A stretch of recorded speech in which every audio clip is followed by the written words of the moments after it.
El día que supe que mi madre mantenía un romance con mi maestro de piano, mi padre estaba extrañamente sereno. Solo expresó que deseaba escucharme interpretar una última melodía, pero cuando la última nota se disipó en el aire, mi padre se levantó sin decir palabra y ascendió al tejado de la casa. No comprendí sus intenciones hasta que fue demasiado tarde. Solo recuerdo el sonido sordo a lo lejos y luego un silencio absoluto. Desde entonces, el piano dejó de ser música para mí. Se convirtió en una sombra que me perseguía a cada paso. Por eso, el día de mi boda, le dije a mi esposa, Aurora, si alguna vez quieres separarte de mí, solo toca una canción en el piano. En aquel entonces, ella era apenas una cantante de versiones poco conocida. Me envolvió con sus brazos, su abrazo cálido y decidido.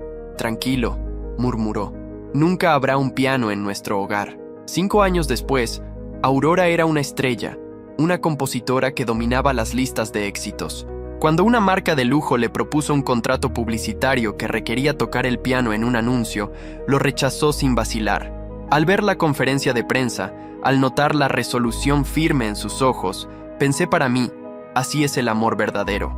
Un año más tarde, llegué temprano a casa con la partitura de una nueva pieza que había compuesto para ella. Pero al acercarme por el sendero, lo escuché. Una melodía que emanaba desde las ventanas abiertas de nuestra mansión. El sonido de un piano. Encontré a Aurora sentada frente a un piano de cola desconocido. Un joven con un traje blanco impecable estaba tras ella, sus brazos rodeándola mientras sus dedos se entrelazaban sobre las teclas blancas y negras. Cuando me vio, la expresión de Aurora permaneció inalterada. Solo hizo un gesto despreocupado. Ethan, él es Leo, tu medio hermano. Vino a reconectar con la familia. La miré fijamente y una sonrisa lenta y gélida se formó en mi rostro. Mi padre solo tuvo un hijo. En ese instante lo supe. Nuestro matrimonio había acabado. Me senté frente a la tumba de mi padre durante 3 horas. El silencio solo interrumpido por el murmullo del viento entre los cipreses. El cielo estaba gris, pesado, una réplica cruel del día en que él me dejó. En mi mente, un concierto espectral resonaba en bucle. El piano solía ser mi universo. Hace 10 años, mi madre huyó con mi maestro de piano, y mi padre, mi apacible y gentil padre, puso fin a su vida al compás de mi interpretación. Desde entonces, el piano se transformó en un espectro que me acechaba en cada momento. Una pesadilla inescapable. Siempre creí que yo lo maté. Si nunca hubiera aprendido a tocar, si no hubiera posado mis manos sobre esas teclas aquel día, tal vez él aún estaría aquí. Y ahora, una década después, mi propia esposa había traído al hijo de ese monstruo a mi hogar. Lo sentó frente a un piano y permitió que reabriera la herida más antigua y profunda que llevo, la ironía más cruel. La melodía que tocaban era una variación de la canción que compuse para Aurora, la pieza que la catapultó a la fama, la escalera que construí para ella, peldaño a peldaño con dolor, se convirtió en la daga que me apuñaló por la espalda. Finalmente me levanté para marcharme, con las articulaciones entumecidas y frías. Mientras me alejaba de la tumba de mi padre, mi teléfono sonó. Era Aurora. «Es tarde. ¿Por qué no estás en casa?», preguntó con voz monótona. No respondí. El antiguo yo, el de ayer, habría estado lleno de entusiasmo. Le habría dicho que la nueva canción era mi mejor obra hasta ahora, que aseguraría su legado, que la llevaría a cumbres soñadas. Pero ahora las palabras sabían a ceniza. El silencio se prolongó entre nosotros. Al no obtener respuesta, su voz se tornó más aguda, elevándose unos grados. «¿Me escuchaste? Te estoy hablando. Estoy en el cementerio», dije con voz vacía. Una pausa al otro lado. Luego, con un suspiro de fastidio, dijo: «¿De verdad estás molesto porque toqué el piano con Leo? Han pasado 10 años, Ethan. ¿No crees que ya es hora de dejarlo atrás?». Quise gritar, enfurecerme, pero un espasmo brutal retorció mi estómago, tan intenso que el teléfono se me escurrió de las manos y golpeó el suelo. Aurora debió escuchar el impacto porque su tono cambió al instante. «¿Es tu estómago? ¿Estás teniendo un ataque?», preguntó con un dejo de preocupación. «Quédate donde estás. Voy a llevarte al hospital». Todos esos años encerrado en mi estudio, entregando mi alma a su música. Olvidé comer, dormir, cuidarme. El ritmo implacable destrozó mi salud, dejándome con una grave afección estomacal. Con manos temblorosas busqué mi medicación en el bolso. Tragué las pastillas en seco y tras unos minutos, el dolor punzante comenzó a desvanecerse. Me obligué a levantarme y seguí caminando. Justo entonces, un coche negro y elegante, el de Aurora, pasó velozmente a mi lado. Ni siquiera aminoró la marcha. Un momento después, mi teléfono vibró con un mensaje. Leo se torció el tobillo. Se ve grave. Lo llevo a urgencias. Toma tus medicinas. Volveré por ti pronto. Miré la pantalla sin inmutarme. No me sorprendió. Por supuesto, Leo nunca perdería la oportunidad de acaparar su atención, y Aurora conocía perfectamente sus tretas, entendía sus manipulaciones, pero las disfrutaba. Le gustaba ser necesitada, ser el centro de su mundo, porque el mío no le importaba. Está bien, ya no importaba, porque desde ese momento el suyo tampoco me importaría. Busqué en mis contactos el número de mi abogado. Me voy a divorciar, dije con voz firme y fría. Y quiero que revoques de inmediato todas las licencias de uso gratuito de mis canciones para Aurora Vance. Efectivo de inmediato. Ella era la estrella del sello, la reina de las listas. Yo era el compositor principal, el espectro tras la máquina. Ella brillaba en el escenario. Yo trabajaba en la penumbra. Durante 10 años tomé a una desconocida de un club mal iluminado y la convertí en una superestrella. Pero en algún momento, el amor que compartíamos se desvaneció en la nada.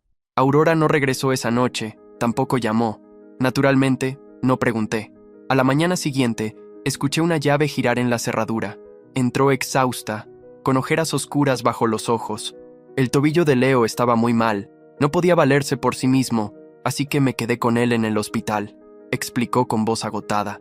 Se hizo tarde, así que dormí en una camilla en su habitación. Oh, dije, sin apartar la vista del acuerdo de divorcio que mi abogado me había enviado por correo. No importaba. Pronto dejaríamos de ser marido y mujer. Ella tendría toda la libertad que quisiera. Su vida ya no tendría nada que ver con la mía. Mi indiferencia pareció desconcertarla. Se detuvo, con un destello de sorpresa en el rostro, como si quisiera añadir algo. Tras un instante de duda, sacó una entrada de su bolsillo. Siempre dijiste que querías ver uno de mis conciertos en vivo, dijo ofreciéndola. Es pasado mañana a las 8 de la noche. En los 10 años que estuvimos juntos, escribí cientos de sus éxitos. Ella dio cientos de conciertos al año, pero nunca me había invitado. Solía disculparse con los ojos llenos de un remordimiento cuidadosamente ensayado. Ethan, lo siento mucho. Simplemente no puedo. Mi carrera está en un punto crítico. La mitad de mis fans me ven como su novia. Si se supiera que estoy casada, todo se derrumbaría. Y lo entendí. Acepté vivir en las sombras. Aprendí a salir con máscara y gorra. Aprendí a caminar en dirección opuesta cuando terminaban los créditos, dejándola sola ante el mundo para que yo pudiera escabullirme sin ser visto. Pero luego llegó Leo, y de repente, ahí estaba él, sentado en primera fila, sección VIP, bajo los reflectores. Vi una transmisión pirata mientras Aurora cantaba las canciones que yo escribí. Su sonrisa era solo para él. La vi tomar su mano y subirlo al escenario. Los flashes de las cámaras que evité durante una década estallaron, capturándolos juntos. Aurora Vance, la estrella sin escándalos, finalmente aparecía en las columnas de chismes. No con su esposo, sino con Leo. Fue entonces cuando lo entendí. Las reglas nunca fueron para quien ella amaba, solo para mí, para quien no. Mi mirada cayó en la entrada. Era para su concierto número 1000, un evento histórico. Estarían todos sus fans de siempre. Se suponía que sería la noche más importante de su carrera. Al no hacer ningún movimiento para tomarla, se quedó inmóvil. Abrió la boca, luego la cerró. «Cenemos esta noche», dijo al fin con voz más suave. «Después de todo, es nuestro 10º aniversario». Asentí.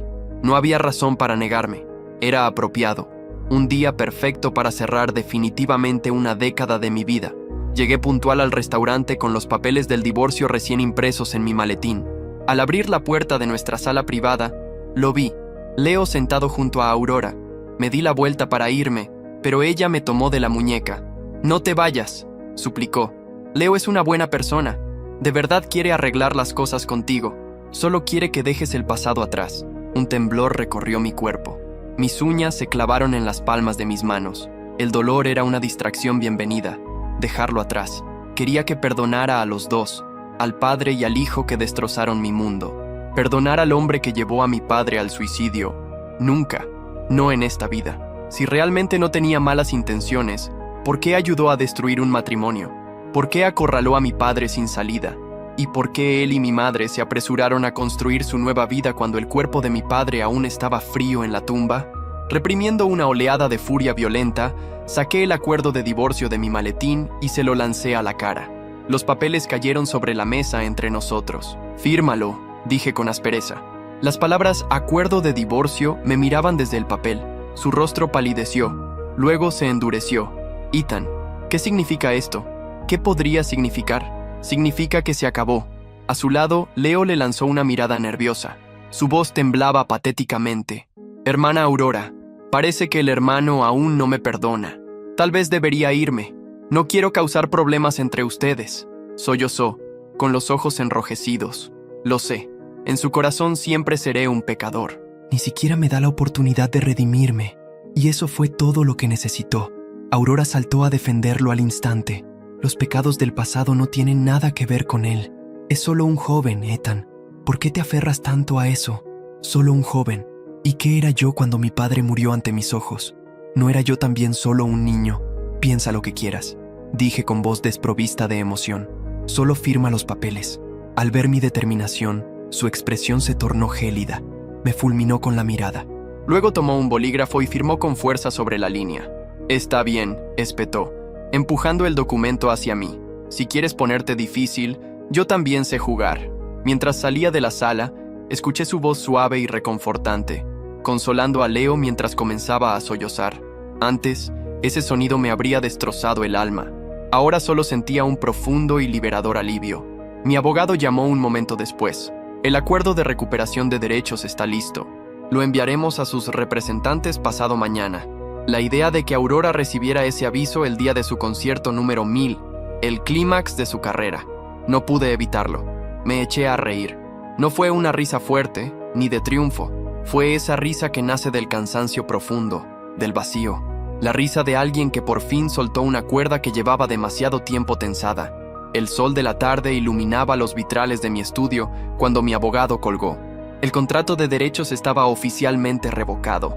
Aurora ya no podría usar ninguna de mis canciones, ni una sola nota. Me quedé inmóvil, mirando la partitura inacabada sobre el piano. No la escribí para ella. No, esta vez la melodía había surgido sola de mis propias ruinas. Por eso la guardé. Por eso no se la di. No sé cuánto tiempo pasó hasta que alguien llamó a la puerta. 3 golpes rápidos. Me acerqué con cierta pesadez, pensando en un mensajero, un vecino curioso o tal vez Leo con otra actuación de mártir. Pero no era ninguno de ellos. Era una mujer joven, delgada, de cabello oscuro recogido en una trenza que caía sobre su hombro derecho. Tenía ojos grandes, oscuros, como si contuvieran el mundo entero. Vestía con sencillez, jeans, camisa blanca arremangada y una chaqueta negra de cuero algo desgastada. Llevaba una mochila cruzada y sostenía una pequeña grabadora en la mano. «¿Eres Ethan Vance?», preguntó. Su voz tenía un tono cálido, sin la afectación típica de los reporteros. «Depende», respondí sin abrir del todo la puerta. «Soy Luna Calderón, periodista cultural. Trabajo para un medio independiente, casi inexistente. No busco escándalos, lo prometo. Solo quiero hablar de tu música». Mi primer impulso fue cerrar la puerta, pero algo en su mirada me detuvo. Había sinceridad o cansancio, o ambas cosas. La invité a pasar, solo por 10 minutos, advertí. Entró como si pisara un templo en ruinas. Observaba los estantes, las partituras, los recortes antiguos, todo con una reverencia que me incomodaba un poco. «He seguido tu trabajo durante años. Sabía que tú escribías las canciones de Aurora, aunque ella nunca lo reconociera. Tu estilo es único, así que eres una fan. No soy alguien que solo escucha», dijo, y se sentó frente al piano sin tocarlo. Sus dedos quedaron suspendidos sobre las teclas, como si temiera despertar algo dormido. Guardamos silencio. No era incómodo, era extraño, inesperado. Entonces, de su mochila, sacó algo, una cinta, una de esas viejas cintas con la etiqueta escrita a mano. Para Clara, 1999. La encontré en un mercado de pulgas, entre un montón de grabaciones sin valor. «Es tu padre». No me congelé. «¿Cómo lo sabes?». Lo reconocí por una grabación antigua de la Sinfonía del Conservatorio. Es su voz. Habla al inicio de la cinta. Habla de ti. No supe qué decir. Tomé la cinta con manos temblorosas. Mi padre, su voz, algo que creí perdido para siempre. «No la he escuchado completa», agregó. Me pareció que debías hacerlo tú primero. ¿Qué quieres a cambio?, pregunté. Nada, solo que me cuentes tu historia algún día, cuando estés listo. Luna se marchó poco después sin insistir. Me dejó con la cinta en la mano, como si hubiera depositado una bomba emocional en el centro de mi estudio. Esa noche no dormí, no pude. Aurora estaba en todos los canales, todos los medios. Problemas legales impiden el show 1000 de Aurora Vance. Los secretos de la estrella finalmente salen a la luz. El caos que ayudé a sembrar estaba floreciendo, y yo solo me sentía vacío. Encendí la grabadora y puse la cinta. Una breve estática. Luego, la voz, su voz. Hola, Clara. Si estás escuchando esto, entonces finalmente me atreví. No pude decírtelo en persona, no después de lo que planeo hacer. Pero si algo me pasa, quiero que Ethan sepa que nunca fue culpa suya. Mi corazón se detuvo. Nunca. Cerré los ojos. La voz de mi padre, suave, agotada, siguió resonando en la habitación mientras el amanecer se filtraba por la ventana. Desperté tarde, con la cinta aún en el reproductor y la voz de mi padre repitiéndose en mi cabeza como un eco lejano. Cada palabra removía algo que creía enterrado, pero no me atrevía a escucharla completa. No todavía. Encendí el televisor por inercia, y allí estaba ella, Aurora, con el cabello perfectamente peinado, maquillaje impecable, flanqueada por su abogado y su nuevo representante de prensa. Sus ojos brillaban, pero no de emoción. Era furia, pura y concentrada. Debido a una maniobra legal inesperada, nos vimos obligados a cancelar el show número 1000, decía su abogado con voz mecánica. Nuestra prioridad es la integridad artística de Aurora Vance y el respeto a los fans.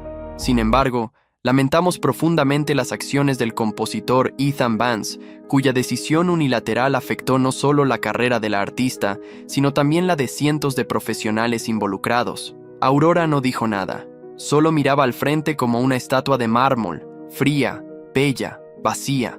La conferencia terminó entre flashes, empujones de periodistas y gritos de fans decepcionados. Entonces, llegó el segundo golpe.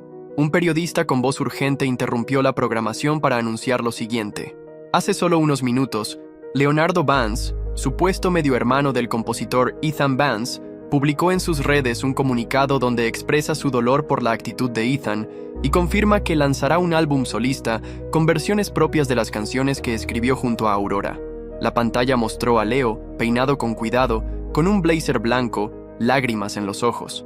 Su voz temblaba, pero no perdía un segundo de protagonismo. Mi hermano no me ha dado la oportunidad de demostrarle que soy más que un pasado doloroso. Solo quería unir a esta familia, no romperla. No puedo obligarlo a quererme, pero sí puedo honrar su música y el legado de nuestro padre. Nuestro padre, susurré. El descaro era tan absoluto que me costó respirar. Leo no solo se había apropiado de mi esposa, de mi historia, sino ahora también de mi sangre. Pero lo que me hirió no fue eso.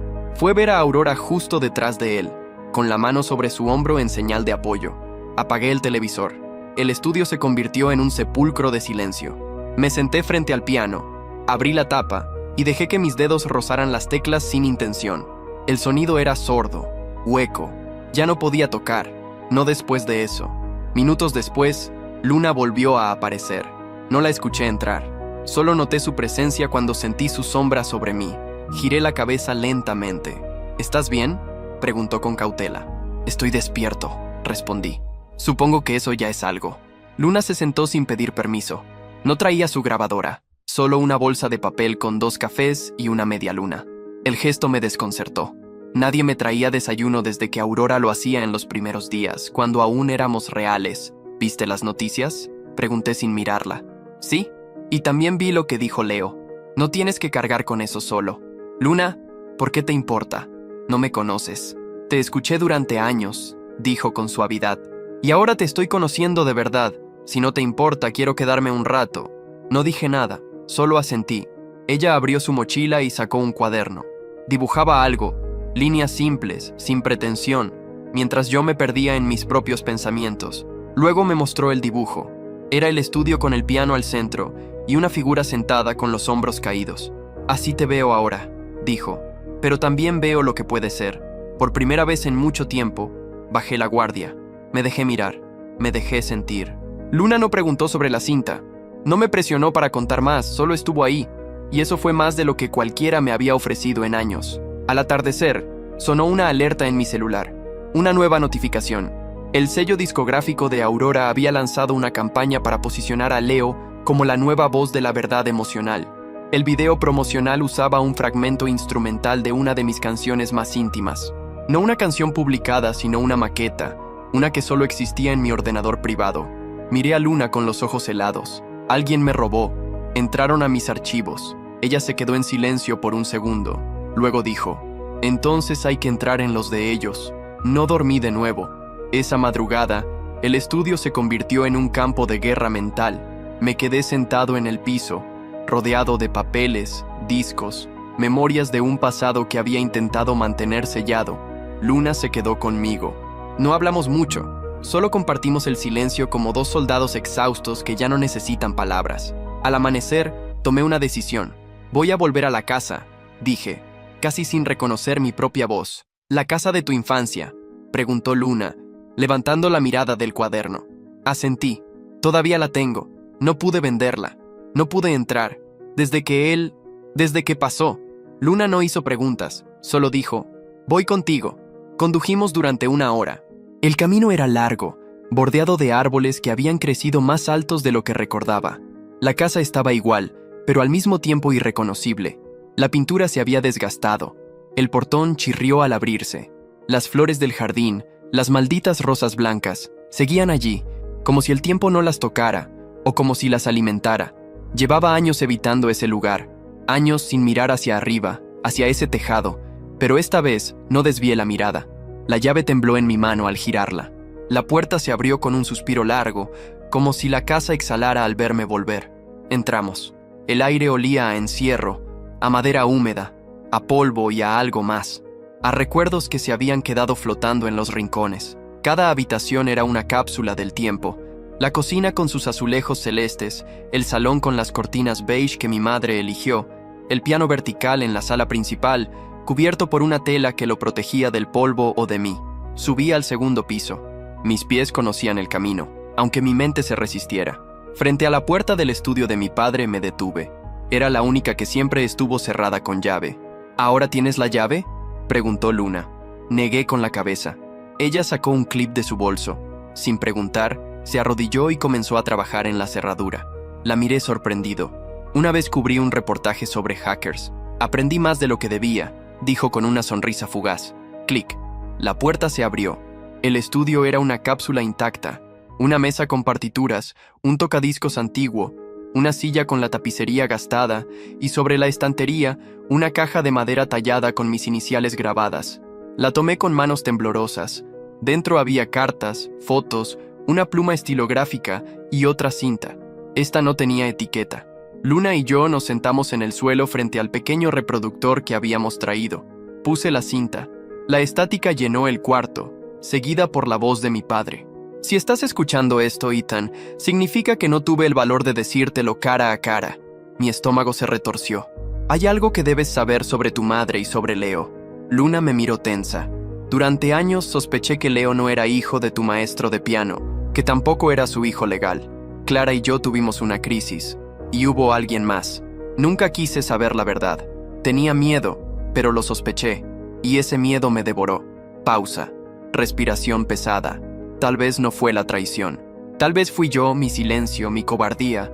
Perdóname por no haberte protegido mejor y, sobre todo, perdóname por dejarte solo. La cinta terminó sin música, solo el sonido del carrete girando en vacío. No lloré, no pude. Estaba demasiado confundido para eso. Leo podía ser mi hermano. Mi padre no lo sabía con certeza. Mi madre lo sabía todo. Necesito respuestas, susurré. Entonces vas a buscarlas, dijo Luna con firmeza. Tengo que verla a ella. Viajar al extranjero para ver a mi madre no fue una decisión, fue un instinto. Algo dentro de mí exigía una explicación, no por ella, sino por mí. Necesitaba entender qué parte de la historia había sido real y cuál solo un espejismo que me contaron cuando aún creía que el amor era eterno. Luna insistió en acompañarme. No discutí. Su presencia, silenciosa pero constante, se había convertido en una especie de ancla. A veces, cuando el mundo parecía inclinarse, ella era lo único que lo mantenía en pie. Volamos a Málaga, España. Mi madre vivía en una casa de estilo andaluz con paredes encaladas, un patio interno lleno de jazmines y una fuente susurrante en el centro. Había algo obscenamente bello en el lugar, como si la culpa no pudiera alcanzar los bordes de ese jardín. La encontré sentada en una silla de hierro forjado, con un libro en las manos y el cabello recogido en un moño desordenado. Había envejecido con elegancia, pero sus ojos, verdes como los míos, se nublaron cuando me vio. «Ethan», dijo con una mezcla de sorpresa y temor, «necesito hablar contigo». Corté sin saludo, sin sonrisa, sin perdón. Nos sentamos en el salón, con Luna a unos pasos, discreta, observando desde el umbral. Escuché las cintas de papá. Empecé. Las dos. Mi madre cerró los ojos por un segundo, como si le hubieran disparado en el pecho. Entonces ya sabes que no todo fue como creíste. ¿Y qué parte fue real, mamá? ¿Tu amor por él o por el profesor de piano con el que huiste? Clara, interrumpió una voz masculina. El profesor Alberto entró con paso lento, como si esperara una explosión. Era más bajo de lo que recordaba, con el cabello canoso y una barba prolija. Aún vestía como un artista. Lino, bufanda ligera, aire de superioridad mal disimulada. «Déjanos solos», dijo mi madre. Alberto obedeció sin protestar. «Yo amé a tu padre, Ethan. Lo amé profundamente, pero no supe cómo lidiar con su tristeza. Siempre estaba callado, siempre lejos, y yo me sentía invisible. Entonces encontraste consuelo en otro hombre. No fue tan simple. Leo es hijo de papá». Mi madre se quedó inmóvil. Por un momento pensé que fingiría no entender la pregunta, pero no. Su rostro se transformó lentamente, como si se derritiera bajo el peso de la verdad. «No, Leo es hijo de Alberto, pero tu padre nunca me lo preguntó. Solo se fue apagando, como una vela sin aire. Él sabía», dije. «Lo sospechaba, y aún así se quedó por mí. Lo sé, por eso lo odié, porque su amor me hacía sentir culpable, y yo no quería cargar con eso. Así que me fui. La rabia que llevaba se transformó en otra cosa, un vacío tibio. Me quedé en silencio. Ella me miró con lágrimas que no terminaban de caer. Nunca quise herirte, pero tampoco supe cómo protegerte. Me levanté. Ya no necesito que me protejas. Solo quería la verdad, y ya la tengo». Luna y yo salimos sin mirar atrás. El sol brillaba con fuerza sobre los muros blancos. Respiré hondo, y por primera vez en años, sentí que podía hacerlo sin que doliera. En el hotel, mientras Luna me preparaba un té, tomé el cuaderno donde ella dibujaba. Allí encontré algo nuevo, un retrato de mí, con los ojos cerrados tocando el piano. En el fondo, un espejo. En el reflejo, no era yo quien tocaba, sino un niño. Mi reflejo de hace años. No dije nada, solo pasé la mano suavemente por el papel. No había justicia en todo lo que viví, pero había verdad, y eso, de algún modo, empezaba a ser suficiente. Volvimos de España al atardecer. Luna dormía a mi lado en el avión, la cabeza apoyada en mi hombro. Yo miraba por la ventana, observando las nubes como si escondieran respuestas que aún no tenía. No hablamos mucho desde que salimos de la casa de mi madre. No hacía falta. En el silencio entre nosotros había algo que empezaba a parecerse a la confianza, algo que se sentía como un refugio. Al llegar a casa, el estudio me recibió con su habitual oscuridad, pero ya no me pesaba como antes. El piano estaba cubierto, las partituras apiladas en desorden. Me acerqué a la computadora. Quería revisar mis archivos, asegurarme de que nada más hubiera sido robado, pero entonces lo vi, un acceso reciente. Alguien había entrado a una carpeta protegida. No solo habían tomado la maqueta instrumental, habían copiado todo el proyecto. Armonías, acordes, capas de voz guía. El archivo llevaba una nueva etiqueta. Leo Demo 1 Final. Aurora. Mi estómago se contrajo. No era solo una traición, era una mutilación. Tomaron algo nacido de mi dolor y lo convirtieron en un producto. Llamé a mi abogado de inmediato. «Tenemos que actuar», dije. «Ya no es solo una cuestión legal, es personal». «Entiendo», respondió, «pero eso nos da más fuerza. Vamos a proceder». Corté la llamada. Luna estaba en la cocina, preparando té. Me miró con esa expresión suya, mezcla de calma y desafío. «¿Qué pasó?» «Usaron todo», le dije, entregándole la prueba. «Hasta mi voz guía». Leo la regrabó con su tono de mártir pop, y Aurora lo acompaña como si nada hubiera pasado. «Entonces es hora de contraatacar», dijo ella. «No quiero venganza». «No, pero mereces justicia». Asentí sin decir nada. Esa noche, mientras ella dormía en el sofá con su cuaderno en el regazo, abrí el piano. Mis dedos temblaban, pero no por miedo. Era otra cosa. Ansiedad, intención. Saqué la partitura incompleta que había escrito antes de todo esto y la completé. No para Aurora, no para el público, para mí. Escribí una melodía sin letra, una canción que sangraba sin derramarse. Cuando terminé, Luna ya estaba despierta, observándome en silencio. «Es tu mejor trabajo», susurró. «Es lo único que tengo», respondí. Al día siguiente, ella la grabó. Solo voz y piano. Subió el video a una cuenta anónima. Lo tituló Canción para Nadie. En 3 horas, el video explotó. En 24, tenía más de 1 millón de visitas. Los comentarios hablaban de la emoción cruda, de la autenticidad, del dolor que traspasaba la pantalla. Aurora no tardó en reaccionar. Publicó un comunicado diciendo que la piratería emocional es peligrosa y acusó a un autor anónimo de intentar sabotear su nuevo proyecto con Leo. La respuesta fue brutal. Los fans se dividieron. Algunos la defendieron, pero muchos empezaron a recordar que, durante años, ella nunca reconoció al verdadero compositor detrás de sus éxitos. En medio del caos, una carta llegó a mi puerta. Era manuscrita, en papel grueso con el membrete del sello discográfico de Aurora. La abrí con cuidado. El contenido era claro. El Consejo Ejecutivo ha decidido prescindir de los servicios de la señora Vance como rostro exclusivo del sello. Su contrato será renegociado. Le extendemos una oferta a usted, señor Vance, para discutir su reintegración en calidad de artista o mentor. En la parte inferior, una nota manuscrita más personal. La industria necesita autenticidad, y tú eres la fuente original. Cerré la carta y caminé hacia el salón. Luna estaba sentada en el suelo, leyendo los comentarios de la canción. Sus ojos brillaban. Al verme, sonrió. «Te están llamando el fantasma que canta. Me gusta. Es mejor que el esposo de la estrella». Nos miramos unos segundos más de lo necesario, y entonces algo pasó. No fue un beso ni una confesión, solo un roce leve de su mano sobre la mía, como un acorde suspendido, incompleto, pero cargado de intención. No sabía cómo manejar la respuesta. El video de Luna se volvió incontrolable. Miles de comentarios, reacciones, duetos espontáneos. Gente de todo el mundo subía versiones de Canción para Nadie, como si esa melodía silenciosa les hubiera dicho exactamente lo que sentían. La industria no tardó en reaccionar. Me llamaban desde sellos, plataformas, revistas.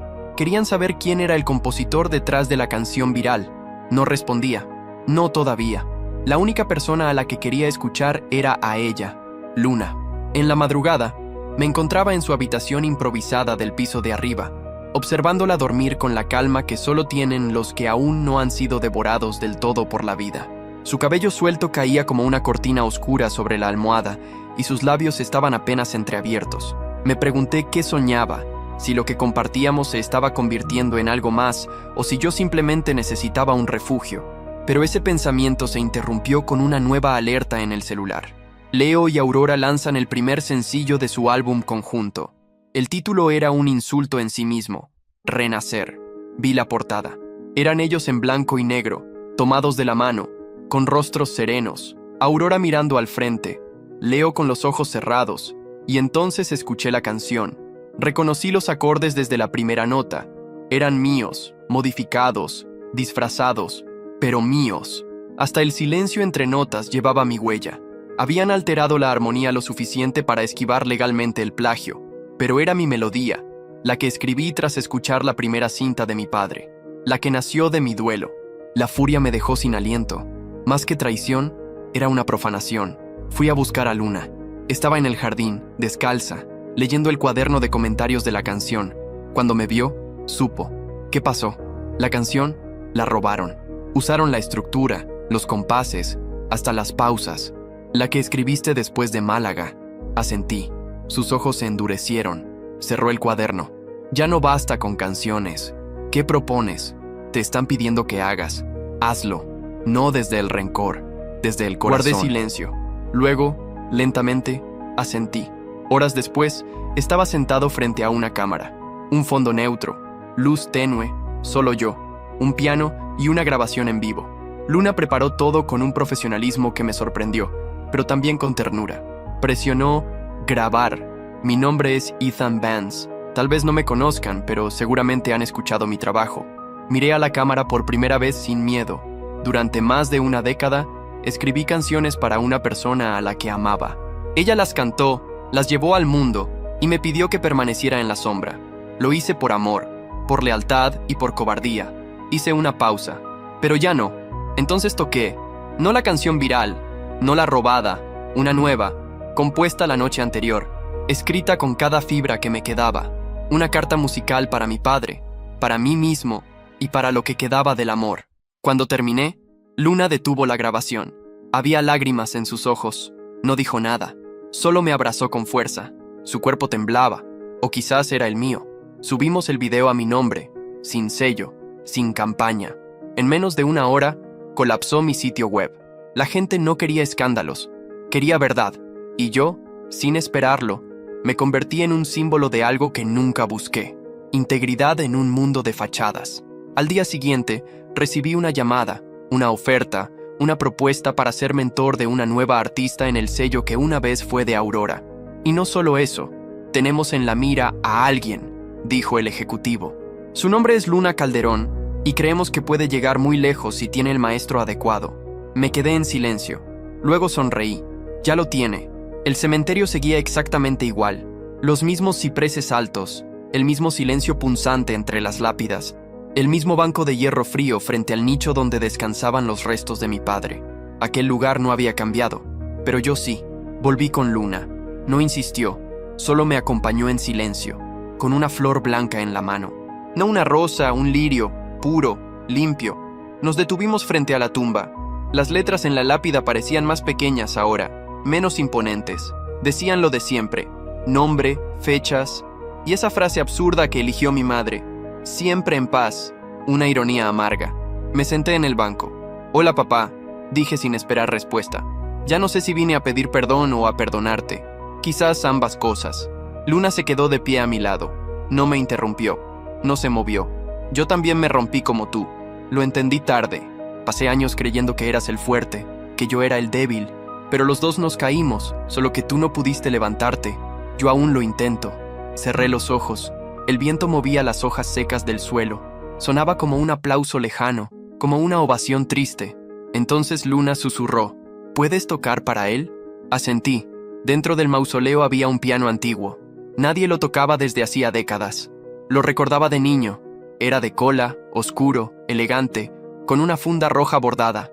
Mi padre lo tocaba en funerales de familia, siempre con la mirada baja, sin emoción. Le quité la funda. Estaba cubierto de polvo, pero aún vivo, como si esperara este momento. Me senté, respiré y comencé a tocar. No era una canción mía, era la suya, la que escuché en la cinta, la pieza que compuso antes de morir. Cada nota hablaba de su dolor, de su ternura, de su resignación. Al tocarla, sentí que mis dedos no eran míos, sino los suyos. La música llenó el mausoleo, luego el jardín. Luna se sentó en el suelo con los ojos cerrados. Lloraba en silencio, no por él, por mí. Y por primera vez desde que todo comenzó, yo también lloré mientras tocaba. Lágrimas que caían sobre las teclas no dolían, eran otra cosa: limpieza, ruptura, fin. Cuando terminé, dejé las manos sobre las teclas en descanso. El eco murió despacio, como una vela que se apaga sola. Luna se acercó y me abrazó por la espalda. Apoyó la frente en mi nuca y no dijo nada. Solo estuvimos ahí, los tres, él, ella y yo. Más tarde, de regreso en casa, recibí otro mensaje. No era de mi abogado ni de la prensa. Era un video. Alguien había grabado mi interpretación en el cementerio desde lejos y lo había subido a redes. El fantasma que baila, decía el título. Casi sin querer, se volvió viral. Ethan Vance tocando la música de su padre en el cementerio. Sin marketing, sin producción, sin cámaras, solo verdad. Y el mundo escuchó. La industria me llamó, no como compositor, no como sombra. Esta vez querían que fuera yo, que hablara, que guiara. El sello me envió una propuesta concreta: mentor artístico y creativo de nuevos talentos.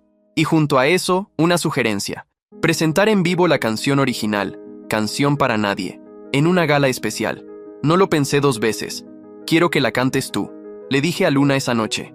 Ella parpadeó, sorprendida. ¿Yo? Tú la diste a conocer, la hiciste real. Ahora el mundo debe verte, escucharte. Y tú, yo estaré contigo en el escenario. El edificio del tribunal era gris, feo y sin alma, como si estuviera diseñado para absorber toda emoción y convertirla en papeleo. Pero esa mañana estaba lleno de cámaras, reporteros y curiosos. Nadie quería perderse el espectáculo. Ethan Vance contra Aurora Vance y Leonardo Vance. Un juicio que los medios ya habían bautizado como la caída de la pareja dorada del pop. Llegué sin guardaespaldas, solo con un traje negro, el cabello atado hacia atrás, sin maquillaje ni filtros. A mi lado, Luna, vestida de azul oscuro, sobria y elegante, con la misma mirada firme con la que enfrentó mi historia desde el primer día. Del otro lado, Aurora, radiante como siempre, cabello rubio suelto, vestido blanco, impecable, como si estuviera entrando a una premiación y no a un juicio. A su lado, Leo, más pálido que nunca, con el ceño fruncido y la corbata torcida. Los argumentos iniciales fueron los de siempre: difamación, sabotaje, pérdida de ingresos, apropiación indebida. Sus abogados hablaban de contratos y porcentajes. Los míos hablaban de plagio, de manipulación, de robo emocional. Pero nada tenía peso hasta que llegó el momento de los testigos. Mi abogado me llamó al estrado. Me senté frente al micrófono. Miré al jurado, luego a Aurora. Ella no me miraba. Leo, sí, tenía los ojos húmedos. Durante años escribí canciones para ella. Empecé. No por dinero, no por fama, porque la amaba, porque creí que éramos un equipo, una unidad. Respiré hondo. Pero lo que uno da con el alma no se puede robar con abogados. No pueden patentar el dolor ni registrar las lágrimas. Mostramos documentos, correos, versiones crudas de canciones con fechas anteriores. Las pruebas eran irrefutables. Luna subió al estrado después. Habló con claridad. No se dejó intimidar. Mostró cómo encontraron la maqueta filtrada, cómo compararon las pistas. Incluso presentó su cuaderno con los bocetos originales de las sesiones conmigo. La sala estaba en silencio hasta que llamaron al último testigo. Aurora subió al estrado con la gracia de una actriz consagrada, pero algo en su mirada había cambiado. Ya no era hielo, era miedo. ¿Sabía usted que las canciones eran escritas únicamente por el señor Vance?, preguntó el juez. Sí, silencio. ¿Y permitió que se le atribuyera autoría parcial o total en público? Sí. ¿Y sabía que la canción Renacer estaba basada en una composición no autorizada? Aurora dudó. Por primera vez, bajó la mirada. Sí. Un murmullo recorrió la sala. Leo se hundió en su asiento. ¿Algo que quiera agregar, señora Vance?, preguntó el juez. Ella levantó la vista, me miró y dijo algo que jamás esperé. Sabía que Leo no era hijo del padre de Ethan. Siempre lo supe, pero preferí callar. Quería que estuvieran cerca para mantenerlos a ambos en mi vida. El aire se fue de mis pulmones. Creí que podía tenerlo todo, pero al final no tengo a nadie. Su voz se quebró. La audiencia terminó ese mismo día. El veredicto sería anunciado en 48 horas, pero no importaba, la verdad ya estaba dicha. Salimos del tribunal rodeados de cámaras. Por primera vez, nadie me esquivó, nadie me cortó. Todos querían mi voz, mis palabras, pero no hablé. Esa noche, Luna y yo nos sentamos en la terraza de casa.